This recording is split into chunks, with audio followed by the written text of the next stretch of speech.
Hey everybody, it's Brian from Life After Layoff, and today I want to talk to you about what's going on with Glassdoor, the latest updates, and things that you should be aware of as a job seeker. As full disclosure, this video is going to be a little less formal than I normally would make or that you're normally accustomed to, mainly because I've been feeling pretty under the weather. I probably sound kind of nasally, so I apologize about that. But I've had this, I don't know if it's a cold or probably honestly more than a cold. It's been kicking my butt over the last 5 or 6 days, and I've just been fighting it. And I felt like I haven't come on and said hi in a little bit, so I wanted to just make a quick video, a quick update on a thing that I noticed. It's actually starting to age. The news is starting to get a little old, so I wanted to get on here and discuss it now. And I think it's really important about Glassdoor, but I just wanted to let you know that I'm struggling with that. If things are a little less polished than normal, that's why, so I appreciate your patience there. So obviously as a job seeker, I use tools like Glassdoor very consistently. I recommend them on my channel, recommend them in my courses as one data point for finding out whether or not an employer is a good employer, good quality employer. We look at reviews, we look at interview questions, you can look at salary data, and I've been using Glassdoor for a bunch of years now. And the reason why it's been such a good tool for me and extrapolating it out further to the job seeker is that it's an anonymous review site. And so people can feel pretty comfortable leaving reviews and giving their honest opinion on companies.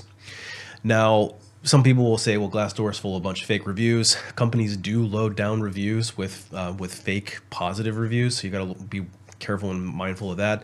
And on the flip side, people only tend to review services or businesses or companies that they work for when they're upset about something. You very rarely get people reviewing when they're pleased with something. So I've always taken reviews with a grain of salt when I've seen them, and Glassdoor is no different. But there is some data points, especially for bigger companies, where you can start to tell trends and look for certain consistencies across multiple reviews, especially bigger companies. I feel like when I worked at Amazon, the data was pretty accurate. Even the salary data was pretty decent. It was pretty spot on. Because I would look at it from a recruiter's perspective, I could see salary data. I had a lot of our wage ranges, and I could go and check. And it was fairly accurate. As long as you have a lot of data points and it aggregates across a pretty wide net, it's a pretty decent tool. If you have a small company that doesn't have a lot of salary data points, a lot of people inputting, giving their reviews, then the salary information can be pretty skewed. But in general, it's a tool that I've recommended quite frequently to people who are doing salary research. And of course, looking and seeing whether or not an employer is high quality or low quality. So there's been a recent change with Glassdoor's ownership structure, and there's another site called Fishbowl, if you're not familiar. It's basically it was a competitor to Glassdoor, I guess you could call it, and it was it kind of took a different spin on employer reviews, but it was it kind of set up these little like pods where people could communicate and talk about different industries and things like that. But it required people to put their full name in, and there wasn't as much anonymity. And that was kind of the rub with it. So Fishbowl recently acquired Glassdoor. And so now Glassdoor is underneath the Fishbowl umbrella of companies. And one of the changes that they've made recently is they are now requiring people, when they sign up for a Glassdoor account, that they need to put in a full name. Before it used to be just an email address. You could go in and post reviews and all that stuff, and there would never be your name associated with it. But now they're requiring you to provide your full name in order to verify your account. And I'm not really quite sure what the purpose of that is, other than I guess maybe if you had a whole bunch of employees who wanted to get together, collude, and kind of like review bomb a company. I guess that could be one reason. Or maybe a bunch of people who didn't even work for the company come in and review it and lower their review, so it makes it hard for them to recruit. I don't know. But nonetheless, Glassdoor has made this change. And I want to show this article while I'm talking about this, and you can kind of see for yourself. So let me just pull that up. So here's the change: is the Glassdoor wants to know your real name.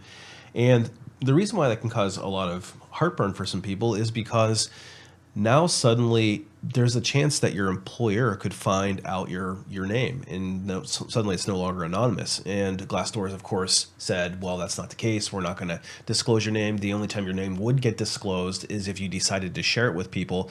But the fact of the matter is that before, Glassdoor had no way of knowing who you were, so they couldn't even pull those records.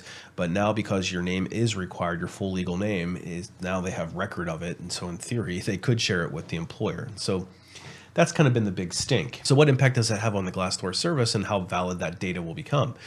Well, if you think about it, the reviews that you put up there that are anonymous you can leave candid feedback. Now, hopefully you're not just blasting somebody because you're just mad at them or pissed off or whatever, but leaving valid feedback that it really happened, that somebody else who might be considering that job can take into account and hopefully make a better decision. And that's the kind of the purpose of the Glassdoor review. But if now there's the possibility of your employer seeing who left the review, I wonder how many people would actually leave honest feedback, and that could hurt the future job seeker. The same thing also goes for the salary data that's in there. If you're reporting salary and suddenly people know who you are, it's got your name attached to it, you may think twice about putting your salary data into Glassdoor, which then makes it harder for other job seekers to learn what their value is. It certainly would make the tool less valuable and less accurate for those of us who are trying to do salary research. But as I said earlier, Glassdoor has stepped in and said, well, we won't be sharing your name unless you give us permission to. In fact, it says right here that an alarm about those recent changes has spread across social media, where several people describe logging into old Glassdoor accounts and allegedly finding their names had been added without their consent. So you may want to check your Glassdoor accounts and see if this is the case. I have not confirmed this particular piece yet with my own Glassdoor account, but you may want to check your Glassdoor and just see, is your name associated with it? And it said Wired reviewed emails for which one user was told Glassdoor support rep that they would not be able to remove their name and that they would have to delete their account if they wanted it gone. Glassdoor did not provide a comment for these scenarios, and when this reporter attempted to delete or change her name from a Glassdoor profile, the site instead provided a link to contact the help center to make these changes. Glassdoor's help page says it has to verify identities and employment information so that they can ensure that users engage in authentic, candid conversations with other professionals in a safe space, and that having verified identity info on file makes for a more seamless for people to respond to job ads on the platform, and this accuracy and all this stuff. And he says you can't be both verified and anonymous at the same time as this a think tank, a pro privacy person. So basically what Glassdoor is doing is completely corrupting the data that's going to be on there, because you're going to have a rush of people that's going to delete their profiles for fear of being seen, and that's certainly a valid point. Here's the other thing: is when you provide information either during the sign-up process or by uploading that resume, that information is automatically cross-populated between all Glassdoor services, including the Community Fishbowl app. When using Glassdoor and Fishbowl, there's always the option to remain anonymous, but you have to remember to choose to be anonymous on both of those services. And in fairness to Glassdoor, it says that they have a history of working to keep its users' identities private, but there are concerns about some of these changes, because to make matters worse, the company Kraken back in 2019 subpoenaed Glassdoor to unmask former employees who had left reviews on Glassdoor because they alleged that some people who had been terminated and given severance packages had broken the terms of the severance agreement by going on and posting anonymous reviews. So as they're in the process of doing this, they ended up settling out of court and all this stuff. But nonetheless, the issue remains: is can Glassdoor provide that information to your employer and allow the employer to take adverse action against you? But not to worry. Back in 2023, the EEOC passed a new ruling that companies can no longer silence laid off employees in exchange for severances. So they can't make you sign a document on your severance agreement saying that you can't go off and leave a nasty comment or nasty review. You can't talk to other employees. You can't talk to unions, etc. Otherwise, it'll be breach of contract and they'll take your severance away from you. They can't dangle that in front of you anymore. So you can go off and do that if you want. It's just, do you want your name associated with it? And that's the big question mark. So that's what's going on in the world of Glassdoor. Just wanted to share this with you because I do think it's pretty relevant, especially if you're actively using Glassdoor as a research tool or you want to go off and leave a review. So what's your thoughts? Is this going to affect your usage and willingness to put a review on Glassdoor yourself? Let me know in the comments below. Anyway, I wanted to give you this update. I think I'm going to go lay down and get some more rest so I can be back to 100% for early next week. Appreciate you watching. We'll see you on the next one.